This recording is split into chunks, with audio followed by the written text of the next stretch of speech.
Welcome, everybody, to Dead Talk Live. I'm your host, Viz, and I want to welcome all of you around the world. Thank you for tuning in.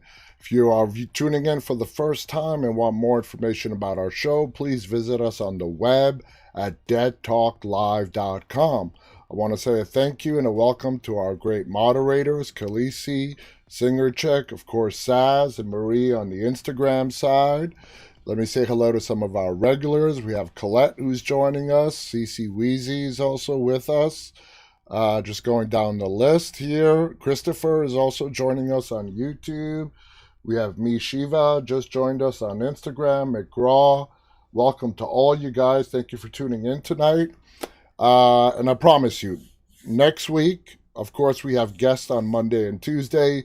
We will be starting at our normal time of 9:30 p.m. Eastern, and then hopefully we'll be back to our regular schedule after that. And I just thought of something as the credits were rolling.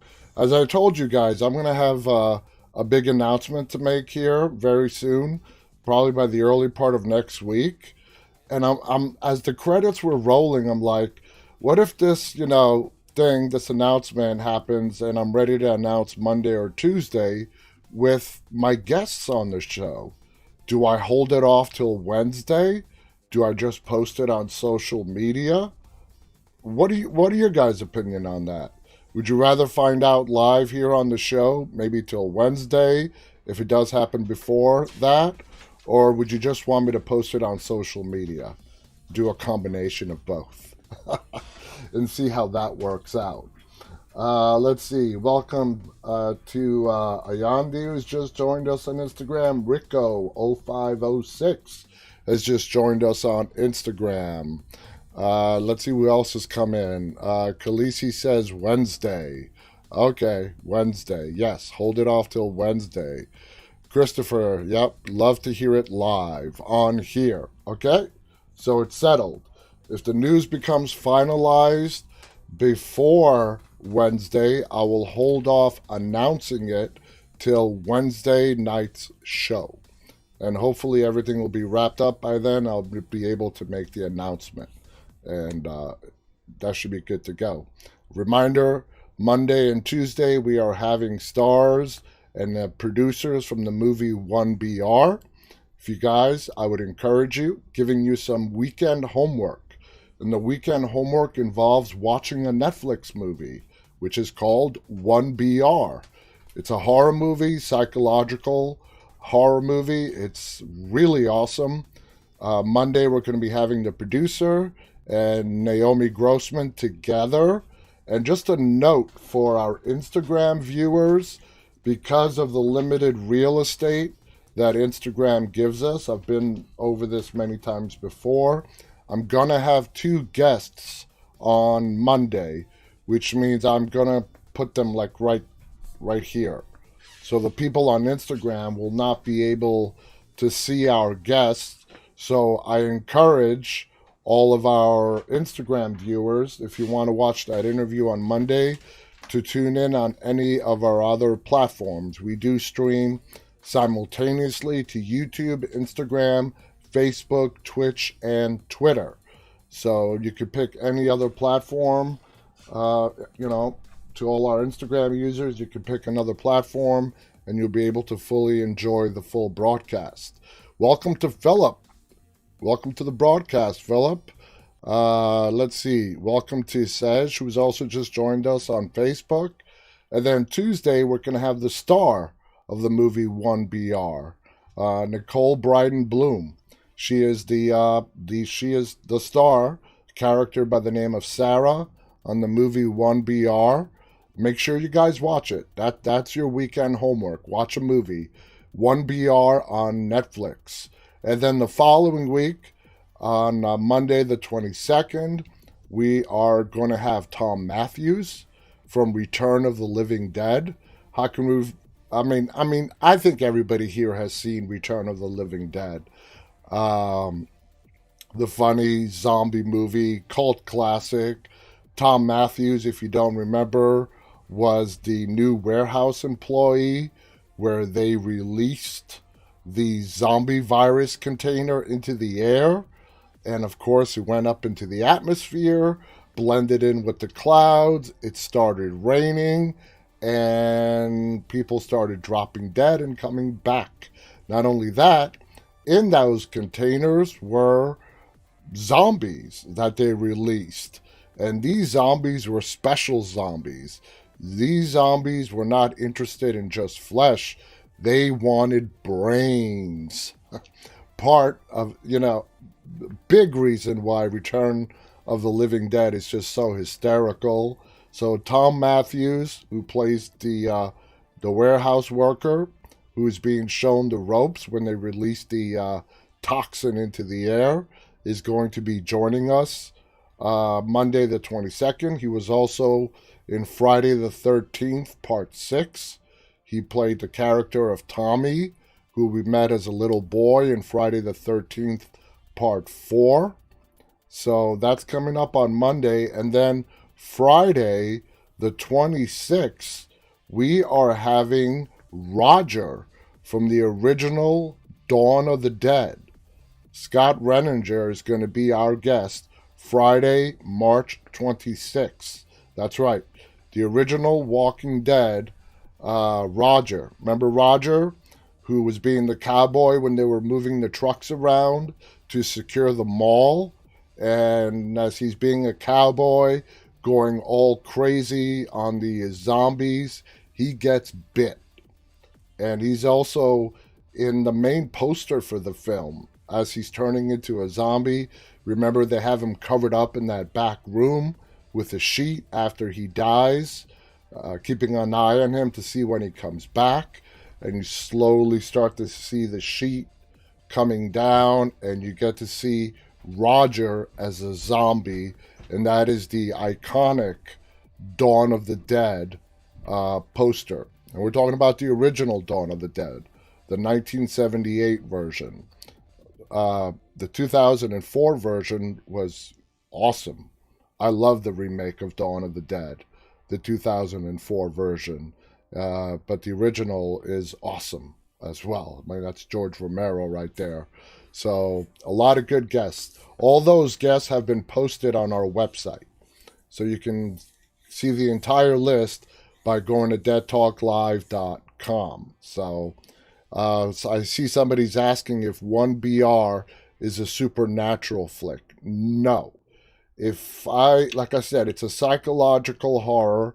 Doesn't really help you much there. I would put it into more of the cult horror films. I think that best describes it. Cult horror films in modern day America. Los Angeles, to be exact. The movie takes place in Los Angeles. It's a great story, great movie, great writing, great acting. You won't regret watching it, I guarantee you. So please go ahead and check it out. And Monday and Tuesday we'll be having the producer, Naomi Grossman, who was also not only in 1BR, she played Penny in American Horror Story, Freak Show season. And also she was in Asylum as well. So definitely want to check that out. So anyway, let's get on to some news. Of course, every day, people will always find something to write about.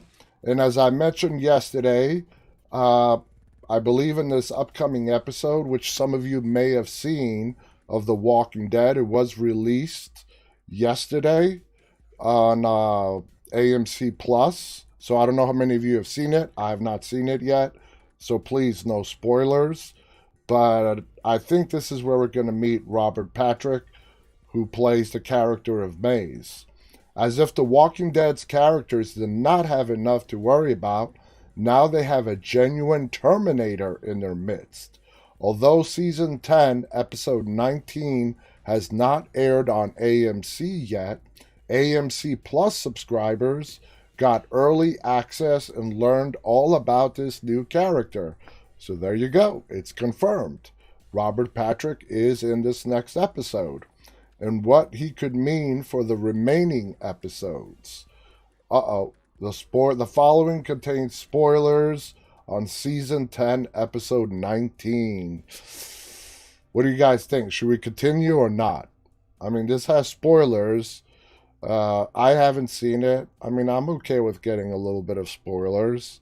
Let's just start. And if it starts getting too involved, we'll move on to the next thing.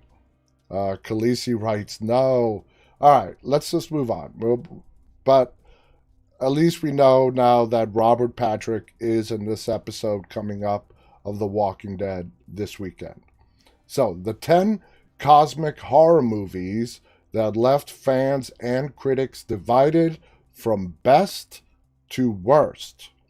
Cosmic horror movies like Underwater and Banshee Chapter have divided people over the years and can be considered some of the best and the worst. My question is this cosmic horror movie their way of describing horror movies like Life, which is an awesome movie that takes place in space? Perhaps because of its niche nature, cosmic horror can both be a popular and difficult genre to attain its full richness.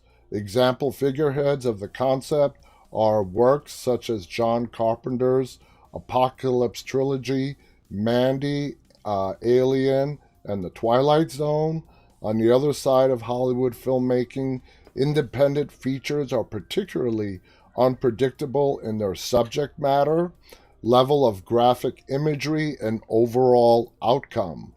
In the case of this subgenre, it's particular type of horror in which the subjects are at the mercy of a great existential doom. Okay? Many films have tried at the theme, usually aiming for high concept delivery and memorable design.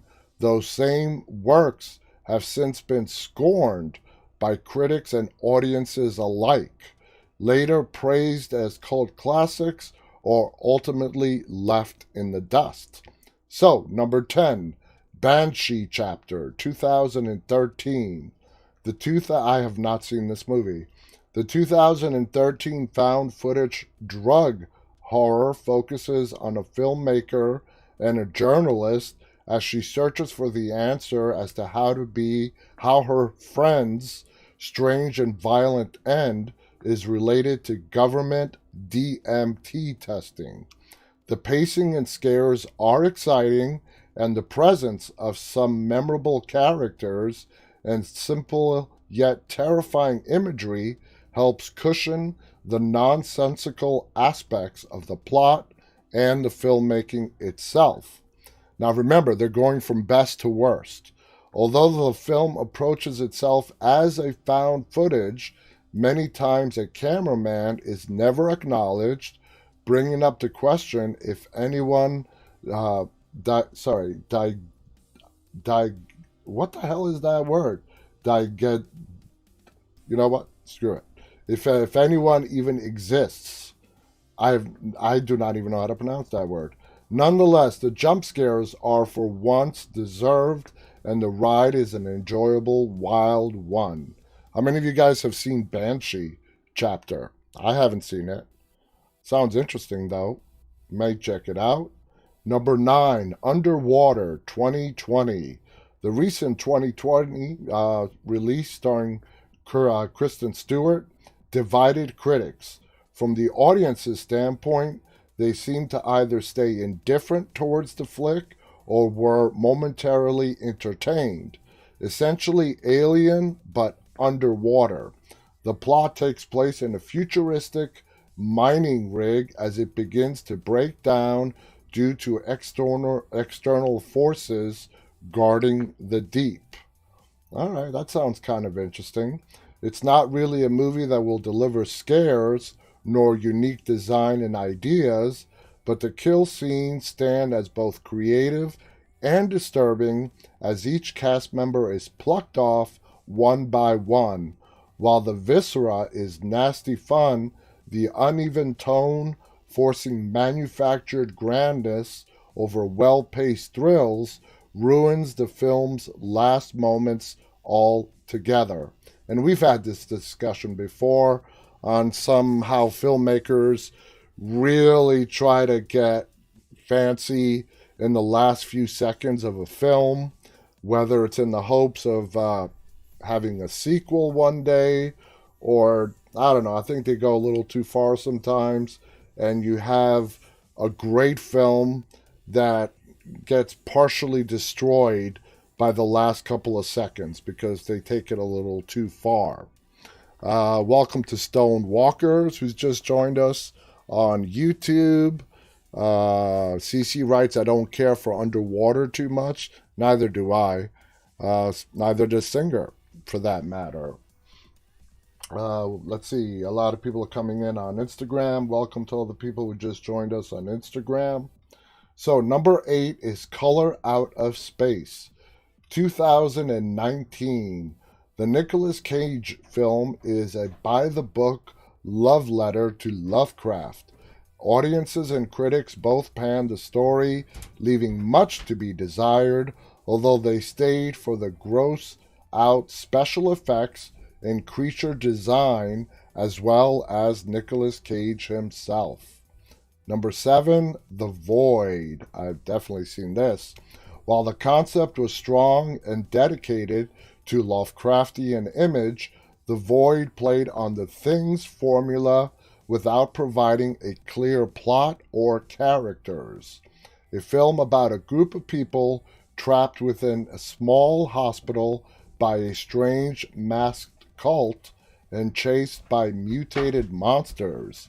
The Void seemed to want to showcase more of the elements of cosmic horror rather than polish their connections.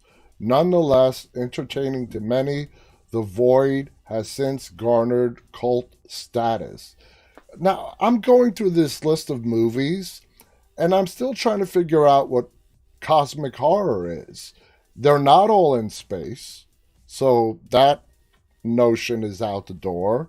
The only commonality I see are creatures, whether they're underwater creatures or creatures living in the woods. Just scrolling back up this list, I mean, the first one, Banshee, again, about a creature underwater, creatures in, protecting something in the depth of the sea. The Void, yeah, okay, fine. But I guess that's what cosmic horror is. I don't know why they chose that name. I mean, it doesn't make any sense to me. Stone Walker says, I want to watch Green Hell. It's a horror movie that made people puke in the theaters. I've never heard of Green Hell either. Is that a new or an old film? Colette says, I watched Stephen King's 1929 tonight and found it sad. I felt sorry for them. I've not seen that. Number 6 on the list is Starfish. This film tackled too much style over what many felt was too little substance. A young woman in angst after her friend's death and a recent scandal left her sidewinded. As a result, the world starts falling apart in a cosmic and ethereal spiral as she finds she can traverse time and space through cassette tapes left behind. That's an interesting concept. Number 5, now we're getting to the 5 worst, really bad of the bad, according to this list at least. Honeymoon, 2014.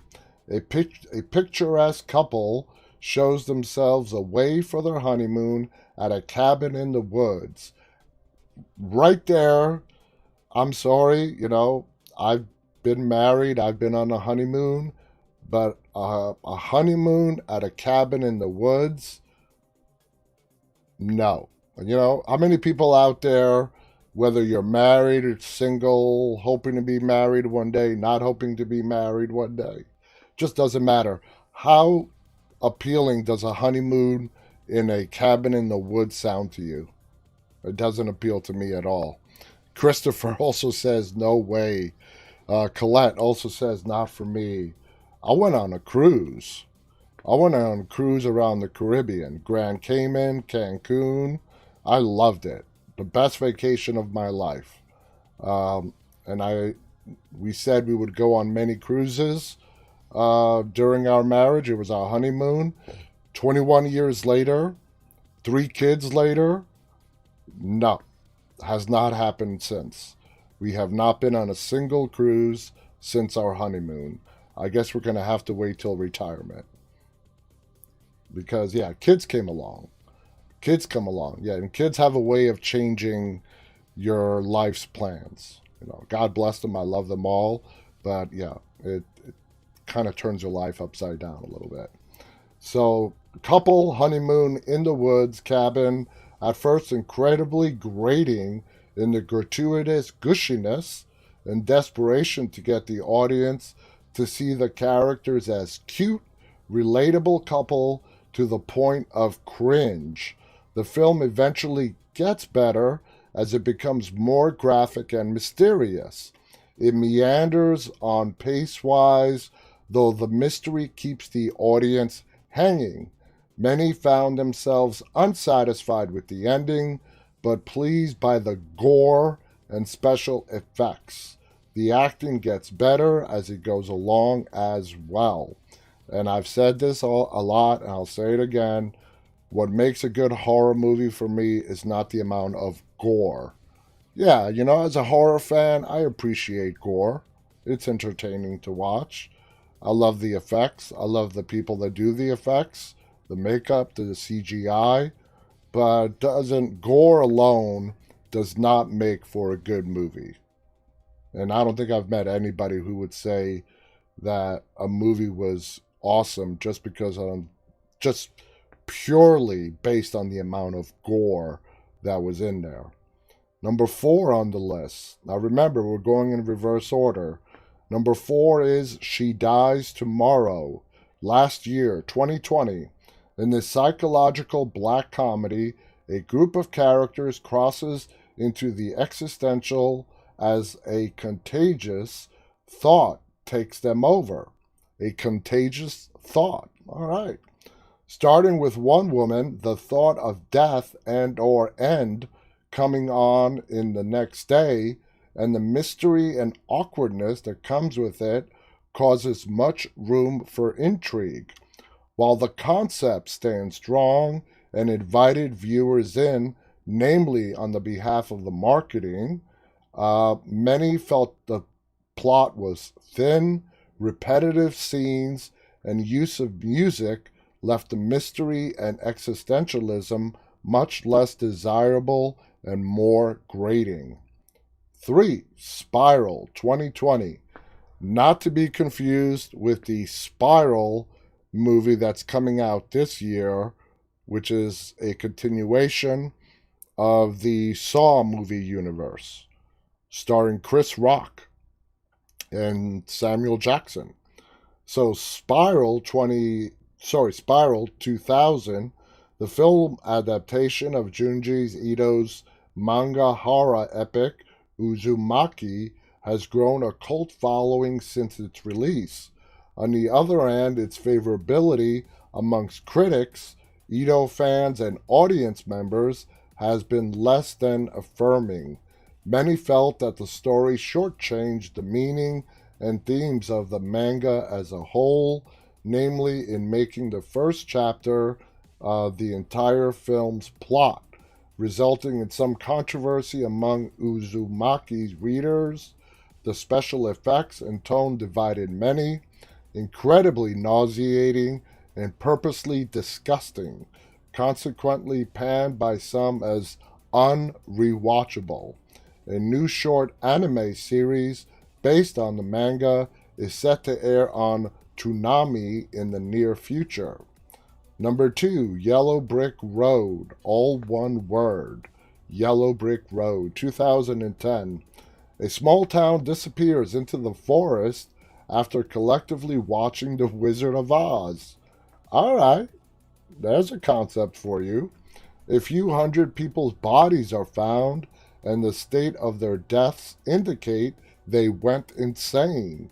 Decades later, the legend of the Yellow Brick Road persists, promising whoever can get to the end of it will find personal treasure. Well, it might be one of the worst on their list, but I gotta tell you, the concept sounds interesting. I mean, I haven't seen the movie. I'm not saying it's good or anything, but the concept does sound interesting.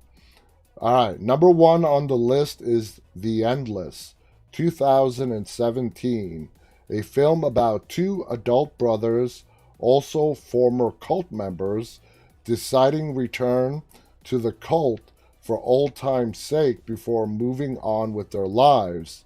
This is an obviously naive move considering the younger brother is still convinced cult life is better one worth living.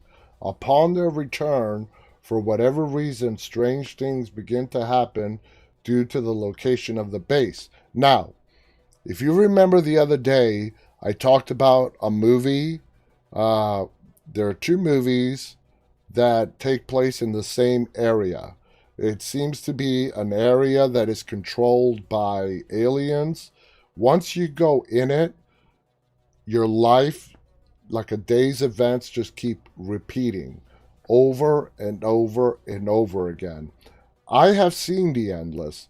This is the sequel to the other movie I talked about the other day, which for the life of me, I can't remember the title right now. But anyway, this movie, I liked it. I liked how it was tied into the first movie. I would definitely not put this as the worst. Not even close. I genuinely really like this movie, and the ending is really interesting. They really do try to escape the loop that they know they are trapped in. I'm not going to spoil it for you, but if you look at that picture and you look in the background, you can actually see two moons in the sky. The film left audiences empty as the ending left them with no room for imagination. No.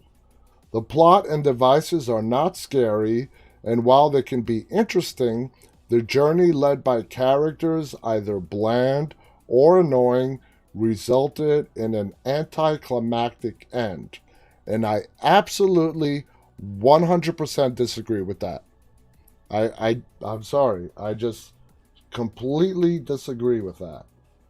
Uh, Somebody wants a shout out on my Instagram, not on the show. They want an Instagram story shout out. And let me give you guys a little bit of advice that I haven't given in a while. Uh, I I've even done this as an experiment.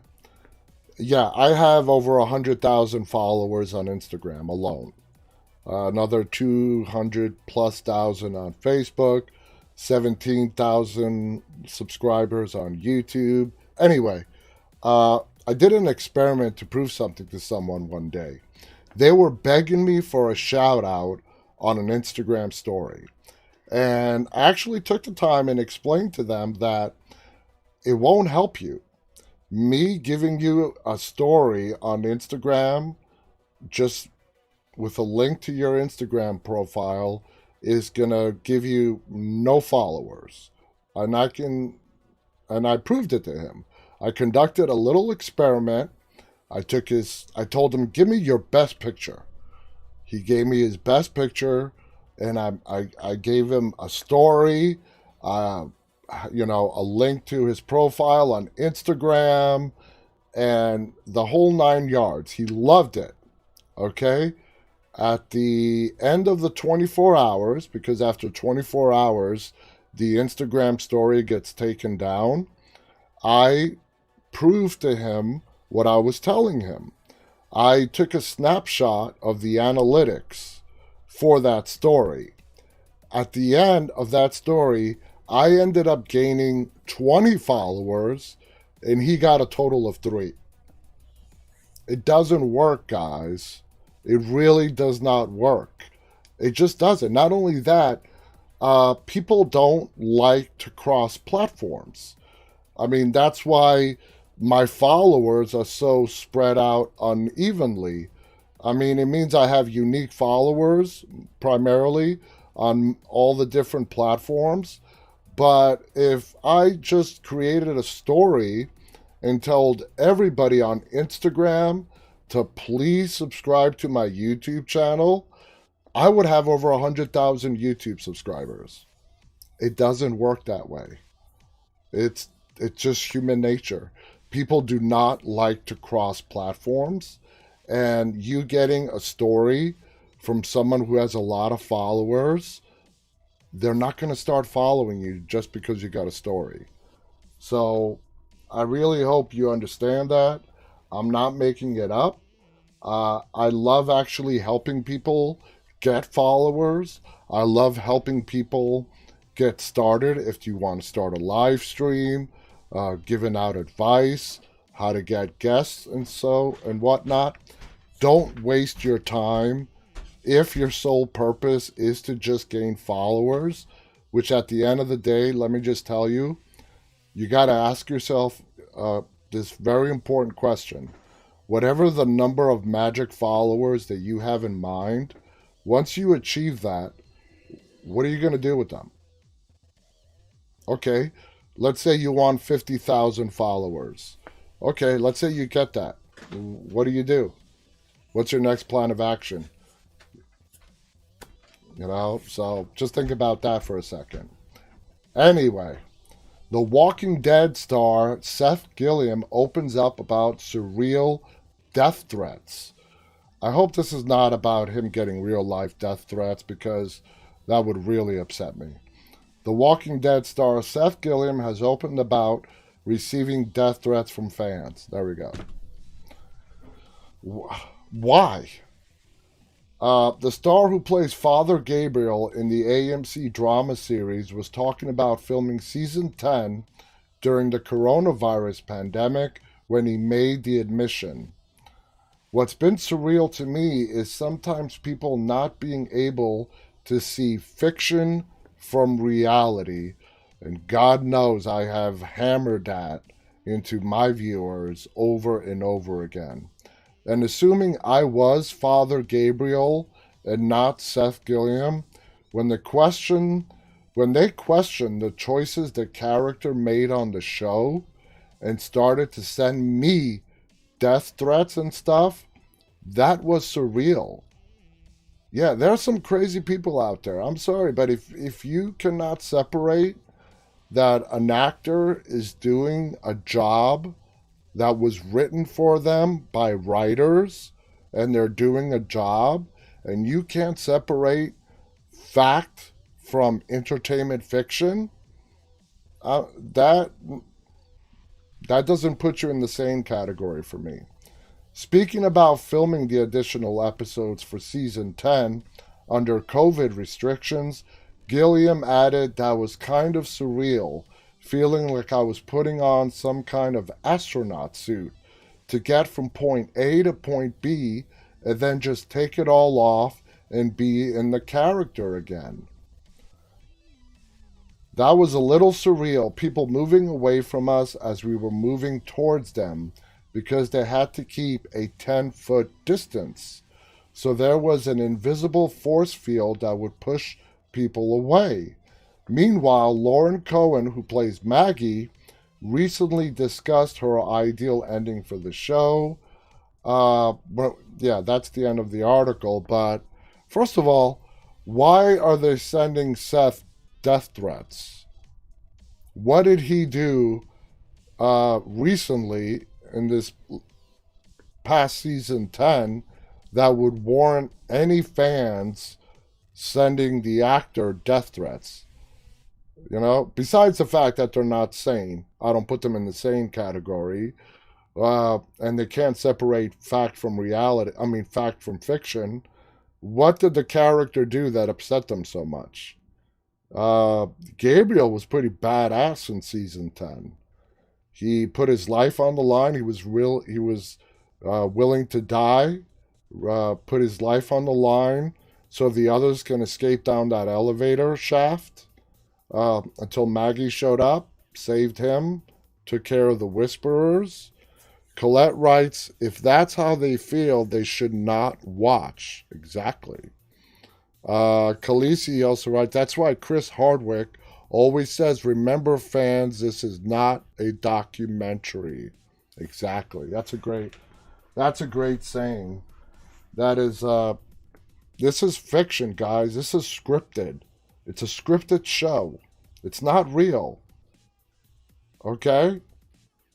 Unless you're watching a documentary that is based on something real, where you have real people talking about events that happened to people they know or to themselves, it's scripted. And this happened to Josh McDermott, who plays Eugene.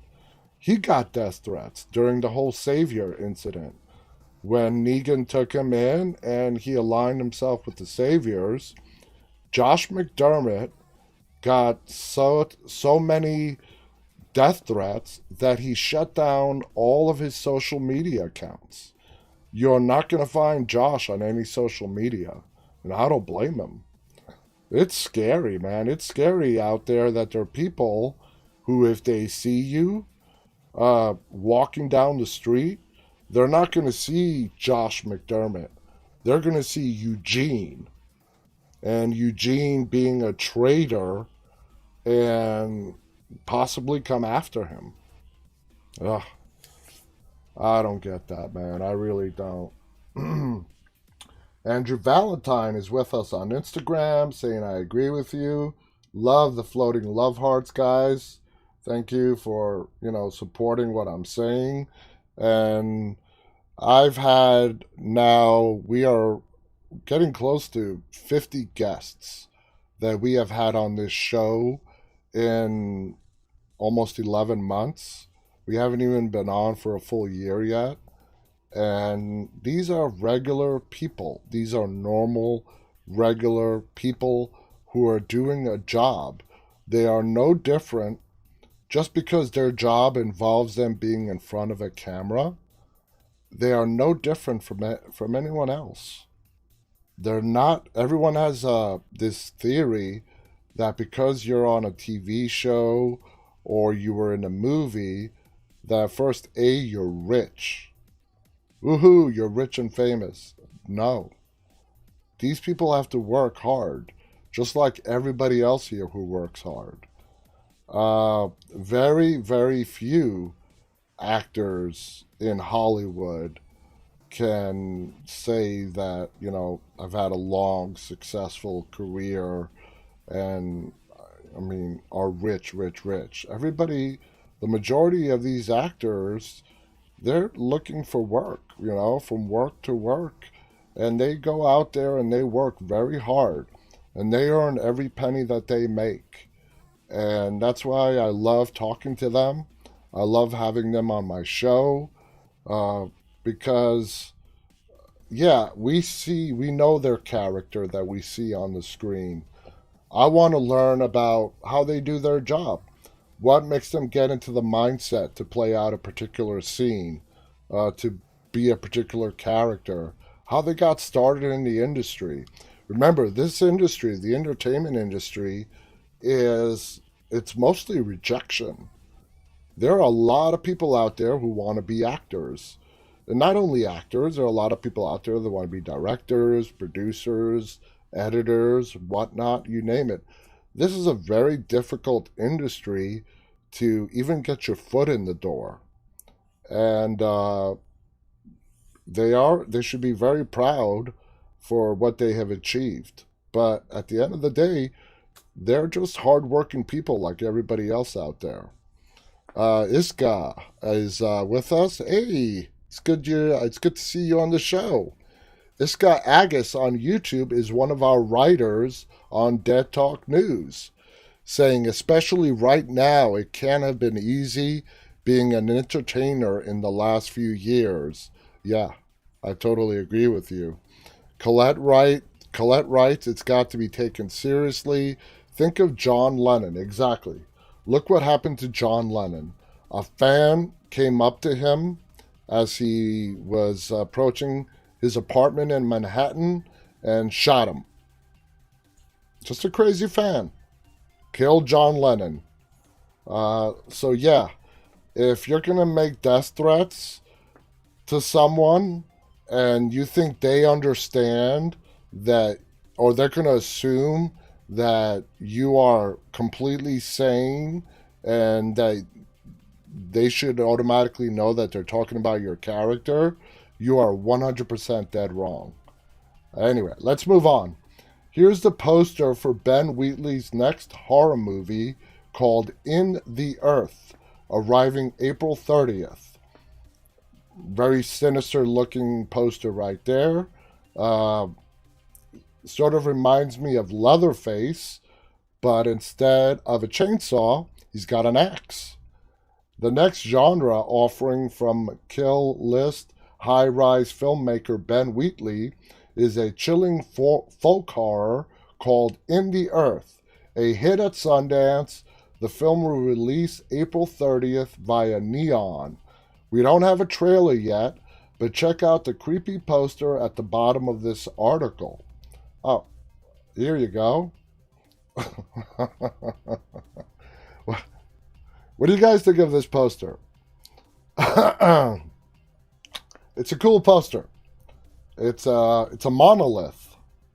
It's a monolith with a big hole cut out in the top of it. Did I do a good job at explaining that? I mean, this show does get uploaded to a podcast that most people just get the audio only. So I want to be descriptive as possible, okay? So work with me here, if you can help me. It's a monolith that has a semi-big hole, perfect circle, cut out in the top of it.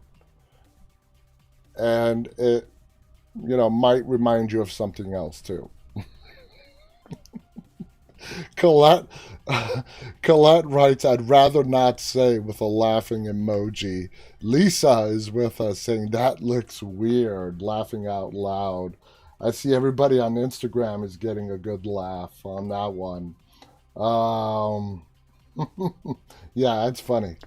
All right, it's a cool... I wonder if Dread Central, who posted this article, I wonder if they did this on purpose.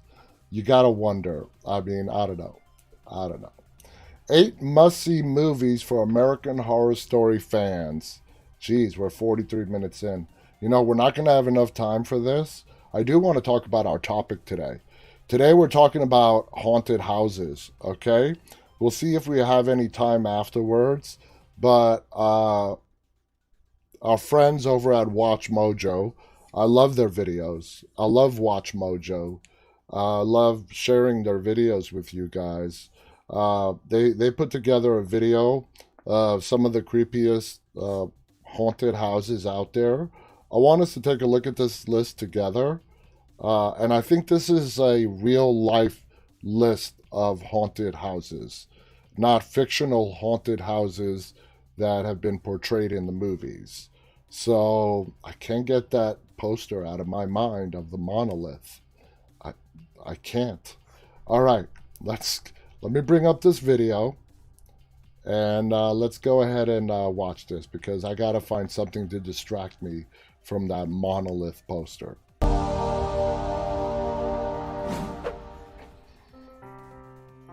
These are the hotspots where ghosts come out to socialize. That's the Amityville Welcome to house. WatchMojo.com, and today we'll be counting down our picks for the top 10 famous haunted houses.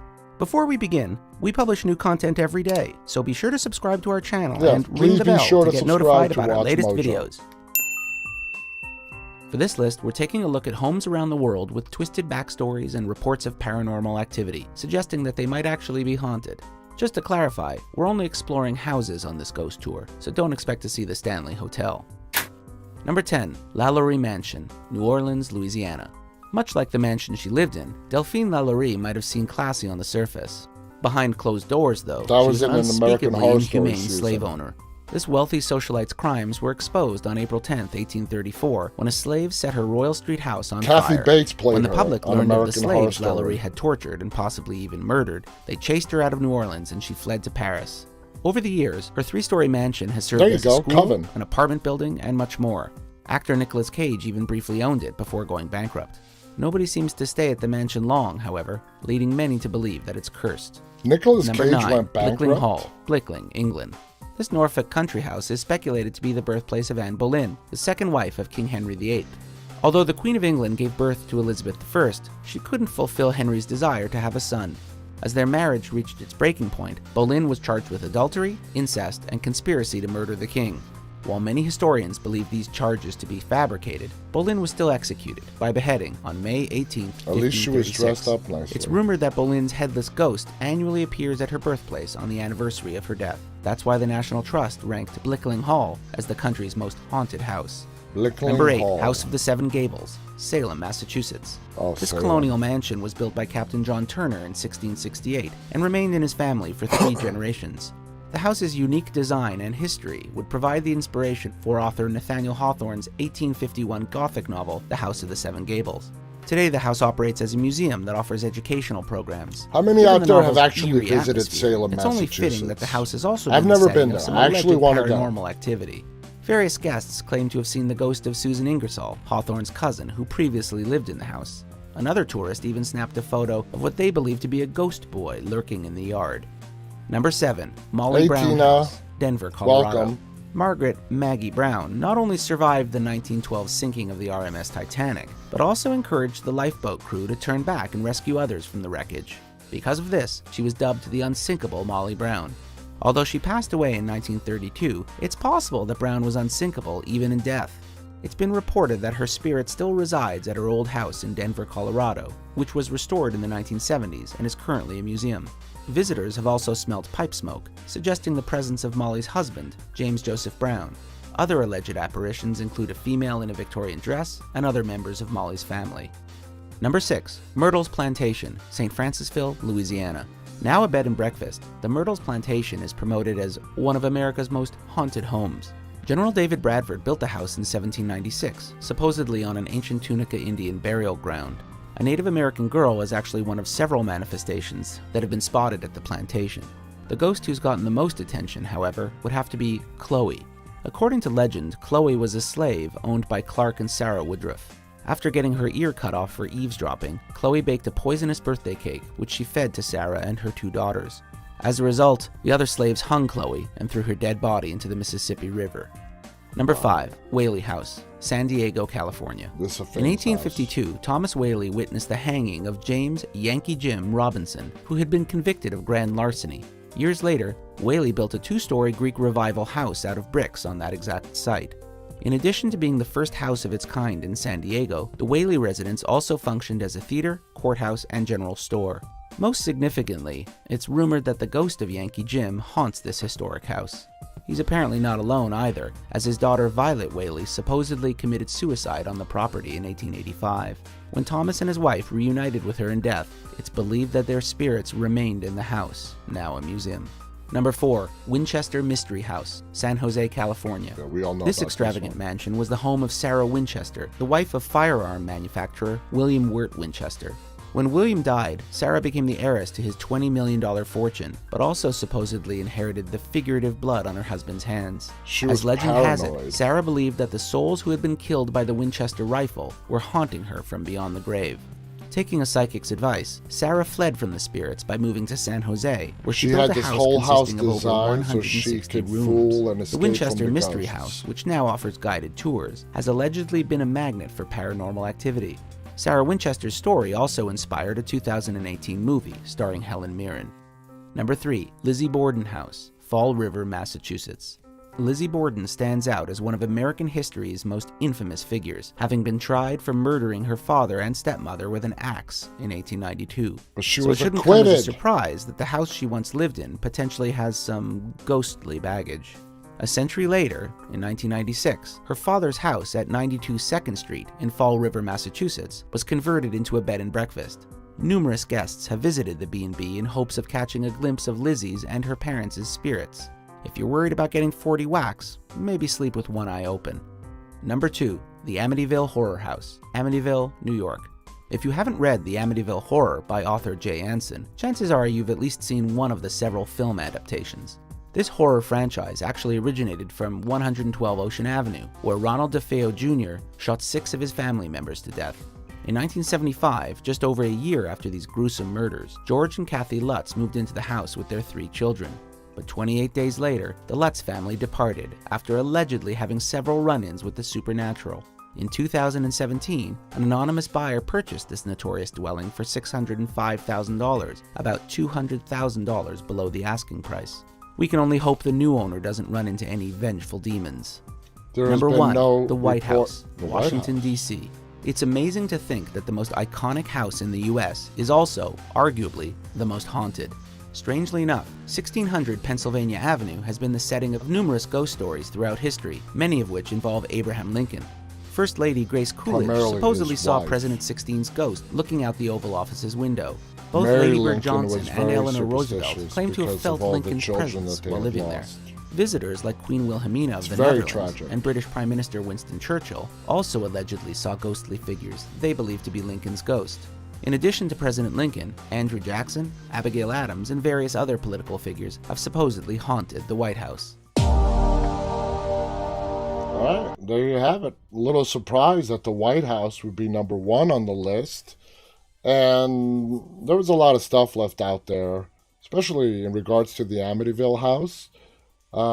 After the Lutz family fled, we all know the Warrens came in, a whole bunch of research was done. But to sum it all up, after the Lutz left the house, there has been no reports of any kind of paranormal activity by anybody who has lived there since. I'm not saying the Lutz made up the story. I'm really not, even though they have been accused of doing it to make money. Lorraine Warren, she passed away, but she was psychic. The Warrens, who are featured in all the Conjuring films, Ed and Lorraine Warren, did do an investigation in Amityville, and according to Lorraine, there was an evil presence in the house. Whether it was demonic or not, we don't know. Whether it was not attached to the house, but was attached to the DeFeos and then the Lutz family. The DeFeo family, where Ronnie DeFeo killed his family in the middle of the night. There's a lot of strange events involving those murders. First of all of his family members that were shot were found in their bed on their bellies. You would hear, because there were 6 of them, and he had to shoot each one individually, that after 2 or 3 shots, 2 or 3 family members went down, somebody would have moved, somebody would have gotten up. But no, they were all found as if they were all shot simultaneously while they were fast asleep, all on their bellies. That's the weird part. That's just something that doesn't make a whole bunch of sense. Khaleesi writes, I was not expecting the White House. Singer Trick writes, there was a movie years ago about the Winchester house called Rose Red. Yeah, I've seen that. Scary movie, but not as scary as Bly Manor. Bly Manor is awesome. Hill House is even more scarier. Let's see, Colette writes, must have drugged them. Okay, there you go. That's a good theory in regards to the DeFeo. Maybe they were all drugged, and when the shots were going off, they did not hear anything. Though I've never heard of, I don't even know if the autopsy reports were even released or not in regards to the DeFeo family in Long Island, but I don't know if they even checked them for toxicology to see if they were drugged up or not. But that's a very interesting point, Colette. We do have a couple minutes left. Let's see if we have any other headlines we could scream over. I don't think we're going to have enough time, but we're going to just go over the titles. 8 must-see movies for American Horror Story fans, okay? Twisted Nerve, 1968. One Who Flew Over the Cuckoo's Nest, 1975, with Jack Nicholson. The Beyond, 1981, with Michelle Pfeiffer. The Devil's Rejects. Love The Devil's Rejects. Rob Zombie, 2005. Dr. Sleep, the awesome Shining sequel. Amazing movie. and actually explains what The Shining is really all about. Dr. Sleep with Ewan McGregor. Sleepaway Camp. I mean, you're going to find Sleepaway Camp in almost every cult classic horror movie list.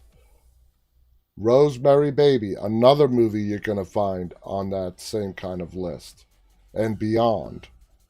A Tale of Two Sisters, 2003. Is that it? Yep. There you go. Movies you should watch if you like American Horror Story. Just taking a look at the time. This was an interesting article. We don't have enough time to get to it today. But how many of you guys remember Freddie Prinze Jr.? He says, Saw movies changed the horror genre, says Freddie Prinze Jr. So maybe we'll cover this one tomorrow. I'm actually a big fan of Freddie Prinze Jr. He was in a few things, quite a few things. I believe he was in I Know What You Did Last Summer too. I may be wrong, but I think he was in that one. I believe he was in I Know What You Did, and I Know What You Did Last Summer. I think he was in those movies. So anyway, guys, thank you so much for tuning in. It is Friday. I hope everyone enjoys their weekend. We'll be back on the air Monday with our special guest, Monday and Tuesday. Please make sure to tune in. For all the information about our show, including our guest list and all our prior episodes, not all of our episodes, all of our interviews, and the four most recent episodes, go to our website, deadtalklive.com. You can find us streaming on YouTube, Instagram, Facebook, Twitter, and Twitch under the name Dead Talk Live. It's been a pleasure as always. Like I said, I hope everyone has a great weekend. Looking forward to coming back with our guest on Monday. And until Monday, guys, be safe, stay walking. Good night, and have a good weekend.